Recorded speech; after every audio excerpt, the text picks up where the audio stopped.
नमस्कार, म सुदीप घिमिरे। आज म तपाईहरुलाई यो कम्प्युटर अपरेटरको अस्ति हाम्रो बागमती प्रदेशको हाम्रो पार्ट 1 है, पार्ट 1 मैले अगाडि नै बनाइसकेको थिएँ र पार्ट 1 मा चाहिँ हाम्रो पार्ट 2 चाहियो, अरु क्वेशनहरु चाहियो भनेर धेरै कमेन्टहरु आएको कारणले गर्दाखेरि मैले यो भिडियो बनाउन जाँदै छु है। अब यो भिडियोमा म अरु बाँकी क्वेशनहरु है, हाम्रो यो सोधिएको लोक सेवाको एक्जाममा सोधिएको क्वेशनहरु हो, यो बाँकी क्वेशनहरुको बारेमा आज म चर्चा गर्न जाँदै छु है त। अब हामीले अस्ति हेरेकोमा चाहिँ वर्डको क्वेशनहरु थियो, आज चाहिँ हाम्रो एक्सेलको डेटाबेसको पावर पोइन्टको क्वेशनहरु चाहिँ यसमा समावेश भएको छ है त। यसमा के क्वेशनहरु छ त हेरौँ है त। अब हामी अब सबभन्दा फर्स्टमा भन्छ हाम्रो which of the following is not associated with spelling dialog box in MS Excel भनेर भन्छ। हेर्नुस् है, यहाँ बुझ्नुस्, MS Excel मा चाहिँ स्पेलिङ ग्रामरको जुन डायलग बक्स छ, त्यो डायलग बक्समा चाहिँ तलको मध्ये कुन चाहिँ अप्सन चाहिँ हुँदैन भनेर सोधेको छ है हामीलाई। यहाँ तलको मध्ये कुन अप्सन हुँदैन भनेर, जस्तै मैले सिम्पली यहाँ एउटा के गरेँ, एउटा टेक्स्ट लेखेँ। हेर्नुस् है, कम्प्युटर भनेर लेखेँ। अब मैले स्पेलिङ ग्रामरमा गएर यहाँ क्लिक गरेँ भने यहाँनिर हामीले के देख्न सक्छौँ, इग्नोर वान्स छ, इग्नोर अल छ, add to dictionary, change all, autocorrect भन्ने अप्सनहरु यहाँ देख्न सक्छौँ है। अब हामीले यहाँ गएर हेर्यौं भने हाम्रो यो रिप्लेस भन्ने अप्सन चाहिँ त्यहाँ छैन, नट एसोसिएटेड। कुन चाहिँ अप्सन चाहिँ त्यो ठाउँमा छैन भनेर भन्न खोजेको है। यहाँनिर बुझ्नुस् है, हाम्रो उद्देश्य भनेको तपाईहरुले यो क्वेशन पनि पाइसक्नु भयो होला, यसको एन्सर पनि हेरिसक्नु भयो होला, तर त्यो एन्सर किन हो त्यो कुरा म डिटेल्समा बुझाइदिन खोज्दैछु। मेरो उद्देश्य भनेको तपाईहरुलाई डिटेल्समा भनिदिने हो र ट्रुथ भनिदिने हो है, के छ किन हो भनेर भनिदिने काम हो मेरो। म त्यही कुरा भनिदिँदै छु तपाईहरुलाई। अब म जान्छु अर्को क्वेशनमा।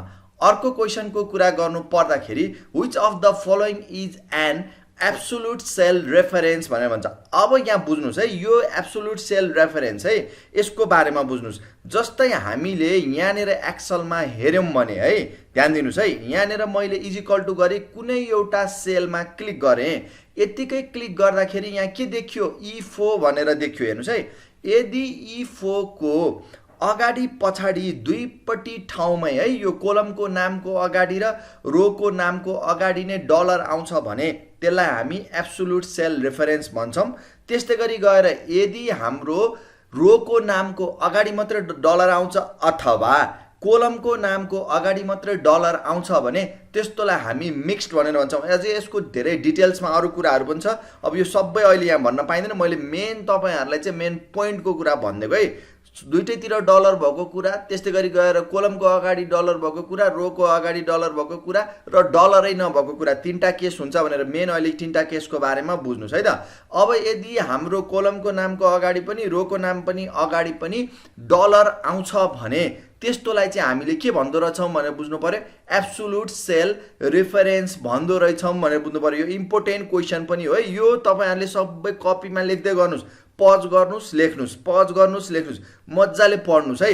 यहाँनिर तपाईले सुरुरै स्किप गर्दै हेर्दै गर्न लाग्नु हो भने यही क्वेशन आइदिन्छ, डिटेल थाहा हुँदैन अनि बिग्रिन्छ है। यो एकदम पज गर्दै बरु एक एकवटा क्वेशन सहित लेख्नुस्। यो सोधिएको क्वेशनहरुको बारेमा भन्दैछु है मैले। यो हाम्रो बागमती प्रदेशको क्वेशन हो, यो लोक सेवामा आइसकेको क्वेशन है, त्यही भएर ध्यान दिनुस्। अर्को हाम्रो which of the following is used to calculate the monthly mortgage payment भनेर भन्छ। अब भन्न खोजेको मतलब हामीले मानौं धितो राखेर केही चीज ल्यायौं, ल्याइसकेपछि पैसा ल्यायौं, झिकेर ल्यायौं भने त्यसको चाहिँ मन्थली पेमेन्ट कति तिर्नुपर्छ, सावा सहित कति तिर्नुपर्छ, ब्याज सहित कति तिर्नुपर्छ भन्ने कुराहरु चाहिँ त्यो क्याल्कुलेसन गर्ने काम चाहिँ कसले गर्छ, पीएमटी ले गर्छ भनेर बुझ्नुस् अहिलेलाई चाहिँ। अब हामीले चाहिँ यो कुराहरु सबै हामीले चाहिँ क्लासमा चाहिँ यो गरेर देखाउन पनि भ्याउँछौं, किनकि हामीसँग त्यसमा समयको पाबन्दी हुँदैन। तर अब यो युट्युबमा चाहिँ अलिकति समयको कारणले गर्दाखेरि मैले सबै चीज यहाँ गरेर देखाउन पाइराखेको छैन। अहिलेलाई के बुझ्नुस्, त्यो मेन थीम है, त्यो चीजलाई चाहिँ बुझ्नु होला तपाईहरुले है त। अनि त्यस्तै गरी गएर अर्को हेर्नुस्, यो भनेको हाम्रो डाटाबेससँग रिलेटेडको कुरा आइराछ है। यहाँनिर डाटाबेस इज जनरली भनेर भनिराछ। हेर्नुस्, डाटाबेस, अब यो डाटाबेस भनेको धेरैलाई गाह्रो लाग्ने टपिक है। अब पहिला पहिला नपढेको कारणले गर्दाखेरि धेरैलाई गाह्रो लागिरहेको हुन्छ। डाटाबेस भन्ने बित्तिकै के बुझ्नु पर्यो, डाटाहरुलाई म्यानेज गरेर राख्नको लागि चाहिँ हामीले के बनाउँछौँ त डाटाबेस बनाइराखेको हुन्छौँ। डाटाबेसभित्र हाम्रो टेबलहरू हुन्छ, अनि त्यस्तै गरी गएर टेबलभित्र हाम्रो कोलमहरू हुन्छ, रोहरू हुन्छ, त्यहाँनिर थुप्रो कुराहरू आउँछ है। अब हामीले नर्मल्ली के बुझ्नु पर्यो, database is generally data centred हुन्छ, डाटासँग रिलेटेडको हुन्छ भनेर बुझ्नु पर्यो। यहाँ मैले सबै एन्सरको डिटेल्सहरू पनि लेखिदिएको छु है, पोइन्टहरू पनि लेखिदिएको छु। यस्तो पोइन्टहरू पनि कपीमा टिप्दै जानुभयो भनेदेखि हुन्छ है। अब यहाँनिर हेर्नुहोस् अर्को question, which of the following is not involve in DBMS भनेर भन्छ। हेर्नुहोस् डिबिएमएसमा डाटाबेस म्यानेजमेन्ट सिस्टममा तलको मध्ये कुन चाहिँ चिज चाहिँ इन्क्लुड भएको हुँदैन, राखिएको हुँदैन भनेर भन्छ। अब त्यहाँ युजर्स हुन्छ, डाटा पनि हुन्छ, एप्लिकेसन्स रिक्वेस्टहरू पनि हुन्छ, तर त्यहाँनिर एचटिएमएल चाहिँ डिबिएमएस भित्र हुँदैन भनेर भन्न खोजेको है। 15 नम्बरको एन्सर भनेको के हुन्छ त, डी हुन्छ भनेर बुझ्नु पर्यो है। अनि त्यस्तै गरी गएर अर्को, अब हेर्नुहोस् primary key field of a table in another table is called भनेर भन्छ। अब यसको पनि अलिकति लामै छ, यसको पनि टेबलहरू बनाएर सबै गराएर देखाइदिन्छु मैले क्लासमा देखाउँदाखेरि चाहिँ। अहिले हामीले नयाँ क्लासहरू पनि रन गरिरहेछौँ है। कतिजनालाई के लाग्छ भन्दाखेरि अब डिआइटी सोल्युसन काठमाडौँमा छ, अब म यति टाढा छु, कसरी क्लास लिने भन्ने लाग्छ। अहिले त्यसको लागि हामीले के गरिदिएको छौँ, अनलाइन क्लासको व्यवस्था गरिदिएको छौँ है। तपाईँहरूलाई चाहिँ राम्रो होस्, तपाईँहरू सबैजनालाई चाहिँ राम्रो होस् भनेर हामीले अनलाइन क्लासहरू धमाधम स्टार्ट गरिरहेको छौँ। यो लकडाउनको बेलामा पनि तपाईँहरूलाई सजिलो होस्, लकडाउनमा के सिक्नुहोस् भनेर क्लासहरू पनि स्टार्ट गरिरहेछौँ है। अनि नयाँ क्लासहरू छ, तपाईँहरूले जोइन गर्नु पर्यो भनेदेखि 9851025234 मा कल गरेर जोइन गर्न सक्नुहुन्छ है। क्लास लिएर हेर्नुभयो भने अझै यसमा मैले चाहिँ अझै धेरै बुझाउन सक्छु तपाईँहरूलाई। अहिले चाहिँ म सिम्पली भाषामा बुझाइदिन्छु है यसको बारेमा। के बुझ्नुहोस् भनेदेखि जस्तै हाम्रो सिम्पल टेबल है, टेबलभित्र डाटा राखिन्छ भनेर बुझ्नुहोस्। सिम्पल हाम्रो के हुन्छ, टेबल हुन्छ, टेबलभित्र डाटा राखिन्छ भनेर बुझ्नु पर्यो। अब यहाँनिर बुझ्नुहोस् है, स्किप नगरिकन एकदम बिस्तारै आनन्दले, बरु टाइम छैन भने पछि आएर हेर्नुहोस् भिडियो, तर हेर्ने बेलामा चाहिँ दायाँ बायाँ नगर्नुहोस् है। हेर्ने बेलामा दायाँ बायाँ गर्नुभयो भने घाटा लाग्यो तपाईँहरूलाई, त्यही भएर एकदम ध्यान दिनुहोस्। अब अहिले सिम्पल म एउटा इक्जाम्पल दिन्छु, हेर्नुहोस् है, एउटा सिम्पल इक्जाम्पल।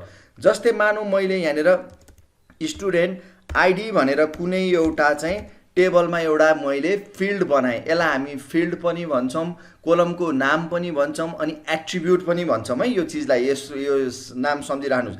यो एउटा मैले स्टुडेन्ट आइडी भनेर मानौँ, यो इन्फो अन्डरस्कोर स्टुडेन्ट भन्ने टेबल रहेछ। अब यो एकैचोटि तपाईँहरूलाई बुझ्न गाह्रो हुन्छ, यो क्लासमा मैले स्टेप बाई स्टेप सबै ठाउँमा लिएर गइहाल्छु पछि। अब यहाँ बुझ्नुहोस्, अब जस्तै यहाँनिर हाम्रो मानौँ अर्को चाहिँ के रहेछ भन्दाखेरि फी अन्डरस्कोर स्टुडेन्ट भन्ने अर्को टेबल रहेछ। हेर्नुहोस् है, फी अन्डरस्कोर स्टुडेन्ट भन्ने एउटा अर्को टेबल रहेछ, अनि त्यस पछाडि गएर एउटा इन्फो अन्डरस्कोर स्टुडेन्ट भन्ने रहेछ। अब मानौँ मलाई यो फी अन्डरस्कोर स्टुडेन्टमा एउटा यसको फी अन्डरस्कोर आइडी भन्ने होला। अब मैले यो स्टुडेन्ट टेबलको एउटा आइडी ल्याएर मैले यहाँ युज गर्छु। हेर्नु यहाँ स्टुडेन्ट अन्डरस्कोर आइडी भनेर यो ठाउँमा युज गर्छु है। यो यसरी कुनै एउटा टेबलमा भएको डाटा तान्नको लागि अर्को ठाउँमा पनि मैले यसरी टेबलको त्यही की ल्याएर प्रयोगमा लिएर आउँछु र त्यहाँ भएको डाटाहरू खेल्छु भनेदेखि यस्तोलाई चाहिँ फरेन की भनेर भन्छ भनेर बुझ्नु। सिम्पली भाषामा बुझ्नु पर्दाखेरि फरेन की प्राइमेरी कीमा युज भएको फिल्ड यदि अर्को टेबलमा लगेर हालिन्छ भने त्यसलाई के भनिन्छ भनेर भनिन्छ फरेन की। यो एकैचोटि तपाईहरुलाई बुझ्न गाह्रो छ है यो चीज चाहिँ। अहिलेको अहिले तातै यो चाहिँ बुझ्न अलिकति माथि लेभलको कुरा हो। यो चाहिँ बिस्तारै स्टेप वाइज स्टेप आइसके पछाडी चाहिँ बुझ्ने कुरा हो। अहिले के बुझ्नु पर्यो 16 नम्बरको आन्सर भनेको चाहिँ सी हो है। अब सरोगेट की भनेको के हो, कम्पाउन्ड की भनेको के हो, कम्पोजिट की भनेको के हो, सुपर की भनेको के हो, अरु कीहरु पनि हुन्छ है। यसको पनि मैले नोट लेख्दै छु, पज गर्दै सार्दै लेख्दै गर्नुस् है। अरु चीज पनि एक्जाममा आउन सक्छ है। यसलाई एकदम ध्यान दिनुस्, यो सोधिसकेको क्वेशन फेरि आउन सक्छ। त्यही भएर हतार नगर्नुस्, एकदम कुल भएर है यो भिडियो हेर्ने बेलामा फास्ट स्किपतिर लाग्दै नलाग्नुस्। ल अर्को क्वेशन हेर्नुस्। अब यहाँनिर अर्को के छ भन्दाखेरि कमिट एन्ड रोल ब्याक। हेर्नुस् है यहाँ शब्द हेर्नुस्, commit and roll back command are dot dot dot control commands भनेर भन्छ। अब पहिला तपाईहरुले बुझ्नुस् भाइ, बुझ्दै यो मेन मेरो उद्देश्य भनेको तपाईहरुलाई डिटेल्समा बुझाइदिने है। त्यही भएर बुझ्नुस् कमिट भनेको के हो, रोल ब्याक भनेको के हो त हेर्नुस् है। फर इक्जाम्पल तपाईहरुले के गर्नुहुन्छ भन्दाखेरि डाटाबेसमा एउटा क्वेरी भन्ने चीज, एउटा कमान्ड के एउटा लाइन लेख्नुहुन्छ है। त्यो लाइन लेखिसकेपछि लाई चाहिँ अब त्यो लाइन जब तपाईहरुले लेख्नुहुन्छ, लेखिसकेपछि चाहिँ अब डाटाबेसमा हिट गराइदिनुहुन्छ, त्यसलाई चाहिँ रन गराइदिनुहुन्छ हो। जस्तो रन गराइदिने कामलाई चाहिँ के गरेको भन्छ, कमिट गराइदिएको भनेर भन्छ। अनि त्यसपछि के हुन्छ त, ला यो टेबलको त यो अर्को ठाउँमा दुई ठाउँमा चाहिँ यो डाटा जानुपर्ने, एउटा अर्को टेबलमा चाहिँ केही कारणले गएन भनेपछि अब त्यो डाटा जान नहुने डाटा र चाहिँ फेरि पहिलाको अवस्थामा ल्याऊ, रोल ब्याक, फेरि पहिलाको अवस्थामा ल्याऊ भन्ने कामलाई चाहिँ रोल ब्याक भन्छ। कमिट भनेको पठाउने, ल यो चलाइदेऊ, यो चिजलाई रन गरिदेऊ भन्ने कामलाई चाहिँ कमिट भनेर भन्छ। हो त्यस्तो कमिट रोल ब्याक गर्ने चाहिँ कुन ठाउँमा गरिन्छ भनेर सोधेको हामीलाई। यो चाहिँ ट्रान्जेक्सन्स भनेर भन्छ त्यसलाई। अब हामीले चाहिँ ट्रान्जेक्सनहरूमा चाहिँ यो कमिट र रोल ब्याकको काम गरिन्छ भनेर बुझ्नु पर्यो। यो डाटाबेस भन्ने बित्तिकै अलिकति चाहिँ कम्प्लिकेट, अलिक बुझ्नलाई शब्द यो टर्म्स तपाईँहरूले भर्खर सुनेको भएर गाह्रो बनाउँछ है। त्यही भएर यो चाहिँ बिस्तारै स्लो मोसनमा हामीले क्लासमा पढ्दै गएपछि बुझिहाल्छौँ है यो चिजहरूलाई।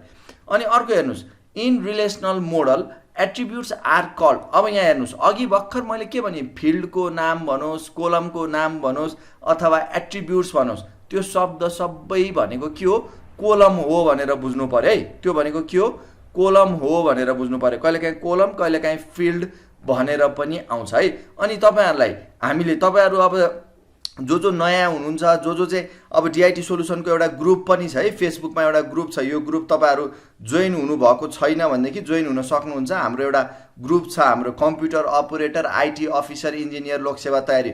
यो ग्रुपमा हाम्रो लगभग 20,000 जना जति भइसक्नु भएको छ है। यो ग्रुपमा चाहिँ तपाईँहरूले आएर यसरी आफूलाई नआएको क्वेसनहरू ल्याएर चाहिँ पोस्ट गर्न सक्नुहुन्छ र यहाँ डिस्कसनहरू भइरहेको हुन्छ। यो ग्रुपमा जोइन गर्नुभएको छैन भने तपाईँहरूले जोइन गर्न सक्नुहुन्छ र आफूलाई चाहिँ कन्फ्युजन लागेको क्वेसनहरू ल्याएर यो ग्रुपमा पनि पोस्ट गर्न सक्नुहुन्छ। यो ठाउँमा गएर थुप्रोजनाले पोस्टहरू गरिराख्नु भएको छ, यो ग्रुपको पनि युज गर्न सक्नुहुन्छ है त। अब म फेरि क्वेसनतिर जान्छु है।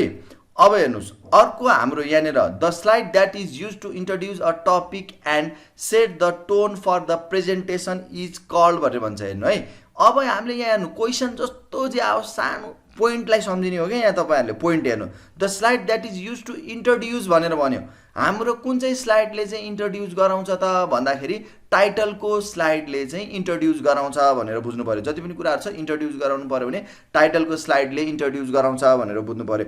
अनि अब हेर्नुहोस् है, यहाँनिर हाम्रो के छ त भन्दाखेरि नर्मल्ली है यो भनेको पावर पोइन्टसँग रिलेटेडको कुरा हामी पावर पोइन्टमा छिरिसकेको छौँ है। अब टाइटल स्लाइडमा चाहिँ हामीले चाहिँ के गर्दो रहेछौँ, इन्ट्रोड्युस गराउने कुरा हाल्दो रहेछौँ भन्ने कुरो बुझ्नु पर्यो। अनि हेर्नुहोस् अर्को कुरा, जस्तै हामीले the effect apply to display when slide change in slide show view भन्ने भन्छ।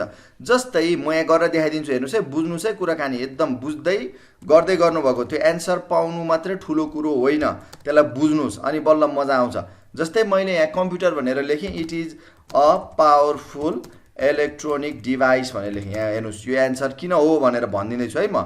जस्तै मैले नयाँ स्लाइड बनाएँ, यहाँनिर चाहिँ पार्ट्स अफ कम्प्युटर भनेर लेखिदिन्छु। अब जस्तै मैले मोनिटर भनेर लेखेँ, हेर्नुहोस् है, यहाँ बुझ्नुहोस् है। अब मैले यहाँनिरबाट गएर यो स्लाइडलाई एउटा डिजाइन दिन्छु, हेर्नुहोस् है, यहाँ बुझ्नुहोस् है, यो स्लाइडलाई एउटा डिजाइन दिन्छु। यो डिजाइन दिइसके पछाडि म यहाँबाट एनिमेसनमा स्लाइड ट्रान्जेक्सन भन्ने अप्सन छ, हेर्नुहोस्, स्लाइड ट्रान्जेक्सनमा गएर क्लिक गरिदिन्छु है।